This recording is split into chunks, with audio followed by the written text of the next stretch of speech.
जनाब शहरयार शाहमूद कुरैशी साहब प्लीज।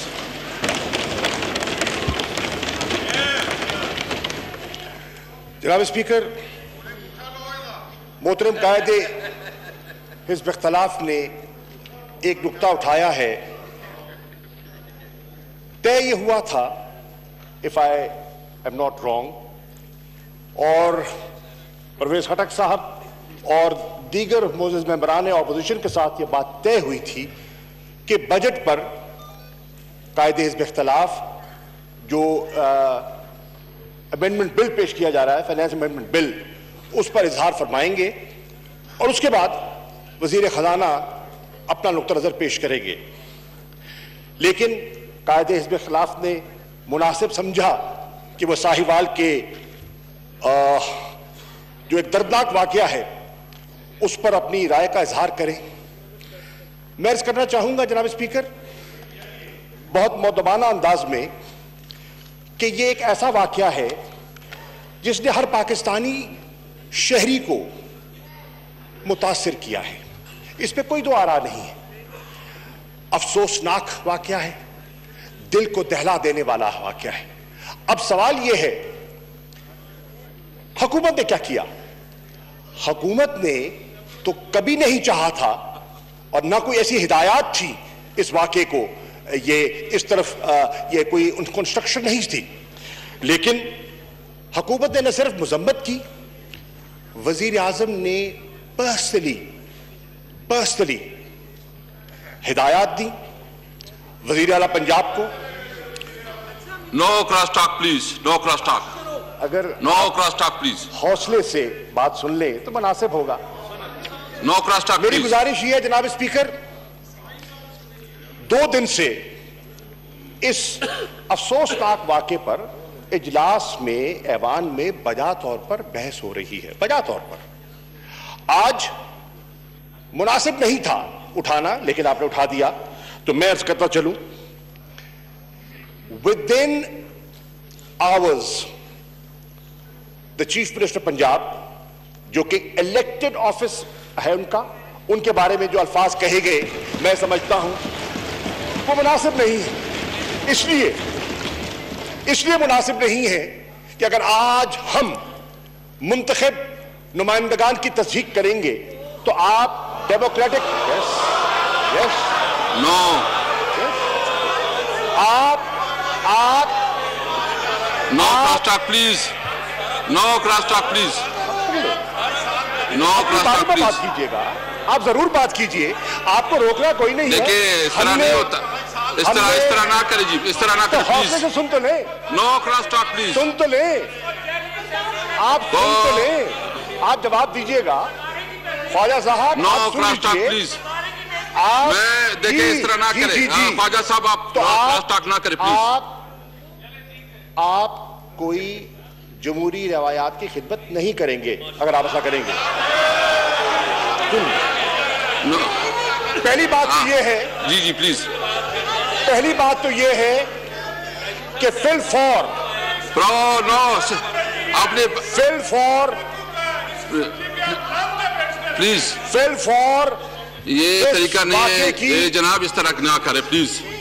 ये जिस तरह हमने एक डेकोरम बनाया है, मैं सर एक मिनट हमारी आज डिस्कशन भी हुई है, हमने एक चीज तय भी की थी, मुनासिब नहीं है क्योंकि आपने हाउस का वो करे। आप बात सुन ले प्लीज, आप बात सुन ले प्लीज, सुन ले आप बात सुन ले प्लीज। जी शाह साहब प्लीज। अर्ज ये है जनाब वाला, फौरी तौर पर प्लीज फौरी तौर पर इस वाक़े की मजम्मत की गई। फौरी तौर पर वजीर आला पंजाब को हिदायत की गई और वो मौके पर पहुंचे, मौके का मुआयना किया। वजीर आजम ने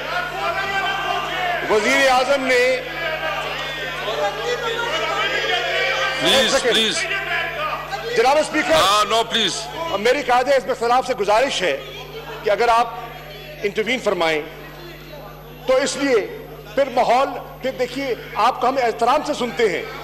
अगर आप अपने बेंचेस को फौरी तौर पर न सिर्फ मजम्मत की गई मौके पे पहुंचे।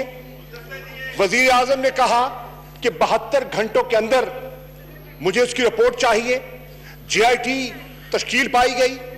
जेआईटी ने अपना काम मुकम्मल किया और जेआईटी ने पूरे हालात वाकयात का जायजा लेने के बाद, एविडेंस रिकॉर्ड करने के बाद इस नतीजे पर पहुंची कि वो जो खलील फैमिली थी वो बेकसूर थी, इनोसेंट थी और उनको बिल्कुल हम समझते हैं कि कत्ल किया गया। अब जनाबे वाला, मैं उसकी भी वजाहत कर देता हूं, राणा साहब, अब इसकी वजाहत कर देता हूं। उन्होंने बिल्कुल 30 दिन नहीं मांगे। उन्होंने जो वो 3 मासूम थे,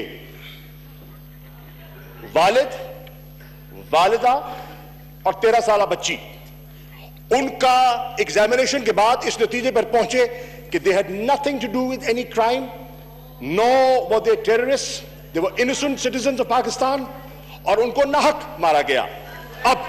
अब जनाबे वाला, माजी की तरह हुकूमतें चीजों को दबाने की कोशिश करती रही। इस हुकूमत ने दबाने की कोशिश नहीं की, बिल्कुल दबाने की कोशिश नहीं। कोई पर्दापोशी नहीं की गई। किसी सरकारी अफसर को प्रोटेक्शन देने का न मकसद था, न है, न होगा। वजीर आजम ने कहा, वजीर आला ने कहा कि जो कसूरवार है उसको कटहरे में खड़ा किया जाएगा और करार वाक़ई सजा दी जाएगी। यह हमारा असूली मौक़िफ़ है, क्योंकि हम समझते हैं कि इंसाफ हर पाकिस्तानी शहरी का बुनियादी हक है और हर शहरी का हक जो है उसका तहफ़्फ़ुज़ करना मुंतखब ऐवान का और नुमाइंदगान का फर्ज है और इंशाअल्लाह हम करेंगे। जनाबे वाला, हमने किसी कल्प्रिट को, किसी कसूरवार को प्रोटेक्ट करने का न इरादा था न है। बिल्कुल ये गवर्नमेंट की पॉलिसी है। जो हकायक हैं वो कौम के सामने रखे जाएंगे, ऐवान के सामने पेश किए जाएंगे और जो कसूरवार है उसको सजा दी जाएगी। जनाबे वाला, ये भी फैसला किया गया और वाज़ेह हिदायत थी कि शफाफ तरीके से, ट्रांसपेरेंट तरीके से पूरी इन्वेस्टिगेशन की जाए। और जो मोहतरम राणा साहब फरमा रहे थे कि वक्त मांगा है, उन्होंने इन 3 मासूम हजरात के नतीजे पे पहुंचने के लिए वक्त ही मांगा। जीशान साहब जो हैं उसके बारे में उन्होंने कहा कि मजीद हमें तहकीक की जरूरत है और वो हो रही है। सुन लीजिए, लेकिन उसके बावजूद, नो क्रॉस टॉक प्लीज, आप बैठ जाएं प्लीज, आप प्लीज बैठ जाएं। उसके बावजूद जनाब वाला, तशरीफ रखें प्लीज तशरीफ रखें। यहां तक कहा गया, प्लीज, यहां तक कहा गया कि हम प्लीज कोई पर्दापोशी नहीं करना चाहते।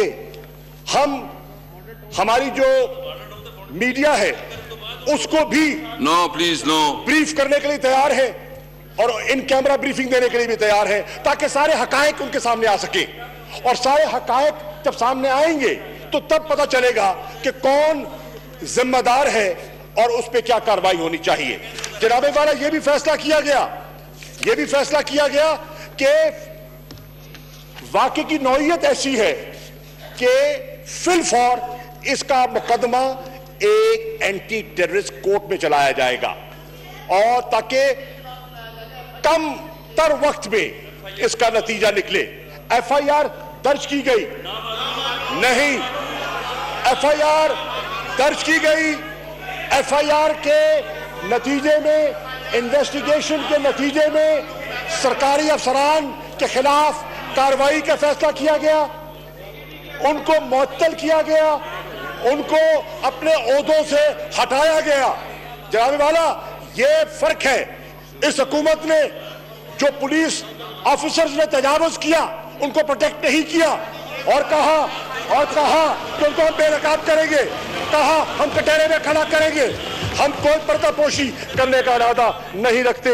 जनाब वाला, मैं ये भी अर्ज करता चलूं कि वो जो सीटीडी के सरबराह है, एफआईआर नंबर 33, ये सारा बताएं, सारी डिटेल इसमें लिखी है।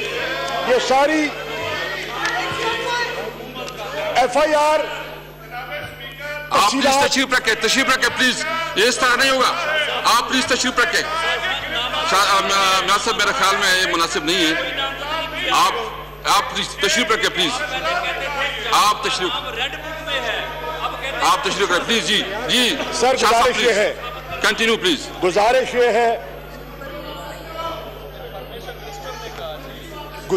है आप प्लीज नो क्रॉस टॉक। मैं आपको और इस जबान को मुतले करना चाहता हूं और एतमाद में लेना चाहता हूं कि कसूरवार को नहीं बख्शा जाएगा। बड़ी वाज़ेह बात है, नंबर एक। नंबर दो, कौन से और अवाम से हकायक नहीं छुपाए जाएंगे, पर्दापोशी नहीं की जाएगी और एक फेयर ट्रायल होगा और फेयर ट्रायल में हकायक सामने आएंगे, ट्रांसपेरेंट तरीके से सामने चीज रखी जाएगी और वो जो मासूम मुतासरीन हैं उनकी निगहदाश्त के लिए हुकूमत और स्टेट अपनी जिम्मेदारी निभाएगी और उसका तरीकाकार ऐसा बनाया जाएगा कि उनकी कफालत की जाए और उनको प्रोटेक्ट किया जाए हर लिहाज से। तो जनाबे वाला हमारी गुजारिश ये है, मेरी गुजारिश ये है कि एक अफसोसनाक बड़ा दर्दनाक वाकया है। आपने उसको उठाया, बजा तौर पर उठाया, वो आपका इस्तेकाक है, लेकिन अब 2 दिन बहस होती रही, सामने चीजें आ गई और मजीद आ जाएंगी। अब मेरी गुजारिश यह है कि इसको पॉलिटिकल पॉइंट स्कोरिंग के लिए इशू ना बनाया जाए, बिल्कुल ना बनाया जाए। मेरी गुजारिश यह ना करें, किसी के जख्मों पर मरहम रखने के बजाय नमक पाशीदा की जाए।